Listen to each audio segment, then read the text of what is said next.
Welcome to day 2 आणि day 2ची सुरुवात झाली या ब्युटिफुल व्ह्यूनी. इतका सुंदर व्ह्यू होता. खूप छान सुरुवात झाली दिवसाची. काल पूर्ण रेस्ट झाली होती, त्याच्यामुळे आज एकदम फ्रेश होते सगळे. नाश्ता केला आणि मग निघालो आमच्या नेक्स्ट डेस्टिनेशनला. सो आज आम्ही सगळे मुन्नारचे प्लेसेस एक्सप्लोअर करणार होतो. आणि मुन्नारमध्ये म्हटल्यावरती सगळीकडे टी गार्डन तर असणारच. इतके सुंदर व्ह्यू होते रोडला टी गार्डनचे. खूप छान वाईब होती ही. आणि आमचं फर्स्ट डेस्टिनेशन होतं इराविकुलम नॅशनल पार्क. इथे सगळे लाईनने थांबले होते बससाठी आणि खूप वेट करायला लागलं इथे आम्हाला 30 मिनटं तरी ॲटलिस्ट बससाठी.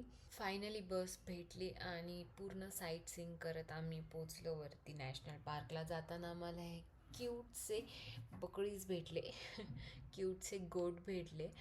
यांना निलगिरी तार असं बोलतात आणि त्यांची वरती जाऊन माहिती घेतली. मी इथे साधारण 2011-12च्या आसपास आले होते आणि तेव्हाचं थोडं थोडं मला आठवत होतं. थोड्या आठवणी ताज्या झाल्या होत्या माझ्या स्कूल ट्रिपच्या. ही प्लेस जेवढी शक्य होईल तेवढी तुम्ही मॉर्निंगला एक्सप्लोअर करा. आणि मस्तपैकी फोटोज काढले, व्हिडिओज घेतले आणि मग निघालो नेक्स्ट डेस्टिनेशनला. वाटेत जाताना ड्रायव्हरने एका रोज गार्डनपाशी गाडी थांबवली. म्हटलं चला एक्सप्लोअर करूया, काही नवीन फ्लॉवर्स दिसतात का बघूया, म्हणून थांबलो. फुलं आहेत तिथे, त्याला तिकीट पण आहे. काय एवढी कशाला तिकीट ठेवली नुसती फुलं बघायला? मग 20 रुपये ठीक आहे. बघ की ह्यातली 2 फुलं देणार पण नाही. पण ज्यांना फुलांची आवड आहे ते नक्कीच विजिट करू शकतात. ज्यांना नाही आहे ते असं टाइमपास म्हणून करू शकतात. आणि ज्यांना पैसे नाही घालवायचे ते नाही केलं तरी चालेल. त्यांनी तेच फुलं, असं काही ऑर्डिनरी नाही आहे काय एक्स्ट्रा, पण असं एकत्र बघायला चांगलं वाटतं ना जरा. काही क्यूटचं छोटंसं गार्डन आहे. वाव. फोटोज व्हिडिओसाठी टाइमपास करण्यासाठी तुम्ही 10-15 मिनिटं जास्तीत जास्त इथे देऊ शकता.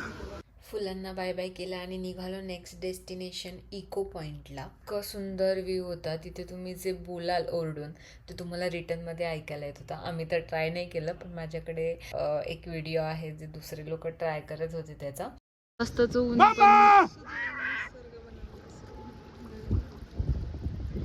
जेवणाचा टाईम झाला होता, मग सगळ्यांना भूक पण लागली होती. मग पटकन जेवण करून घेतलं. चिकन बिर्याणी ऑर्डर केली आणि त्यानंतर गेलो आम्ही कुंडला डॅमला. कोणीही इंटरेस्टेड नाहीये इथे फिरण्यासाठी, नुसतं त्यांना फिरायला यायचं होतं. फिर भी हम आगे. इथं थांबायचं का नको, तिथं थांबायचं का नको, फोटो काढायचे का नको, काय चाललंय यांचं सोना है, ते घरीच केलं असतं. घर पर बोर हो गए, हम ही करना हम ही खाना. भाई 5 दिवसाची 6 दिवसाची ट्रिप म्हणतात, पुढच्या वेळेस 2 दिवसाचीच काढू. किती छान वाटतंय खाली आल्यावर. उतरल्यावर सगळं छान वाटतंय, पण तुम्हाला उतरायलाच नको. नाही, दुसऱ्याच दिवशी वैतागल्या त्या. नाही ना. त्यानंतर आम्ही गेलो टी फॅक्टरीला. इतकं काही वर्थ इट नव्हतं जेवढे त्यांनी चार्जेस घेतले, पण ठीक प्रोसेस सांगितली. टी कशी बनते तिथे काही व्हिडिओ फोटोज अलाउड नव्हतं, सो तिथलं काही शूट नाही घेता आलं मला. हॅलो, क्विक अपडेट देते. इतकं म्हणजे जिथे जाईल तिथे तिकीट्स होते. जाऊन असं वाटत होतं की खरंच वर्थ होतं का. काही ठिकाणी छान वाटत होतं आणि एका ठिकाणी त्या ड्रायव्हरने आम्हाला थांबवलं आणि तो बोलला इथे हँडमेड साड्या कसे बनवतात ते तुम्हाला बघायला भेटेल, तुम्हाला बघायचं असेल तर बघू शकता. आम्हाला वाटलं बघायचं म्हणून आम्ही गेलो आणि आतमध्ये होतं साडी शॉप. ठरवलं होतं काही घ्यायचं नाही, पण फायनली शॉपिंग करूनच बाहेर पडलो.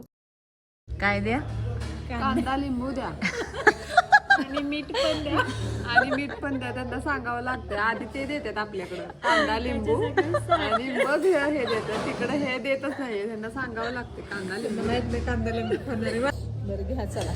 सो असा होता आमचा डे 2. भेटूया नेक्स्ट व्लॉगमध्ये. तोपर्यंत सबस्क्राईब करा. Okay, bye.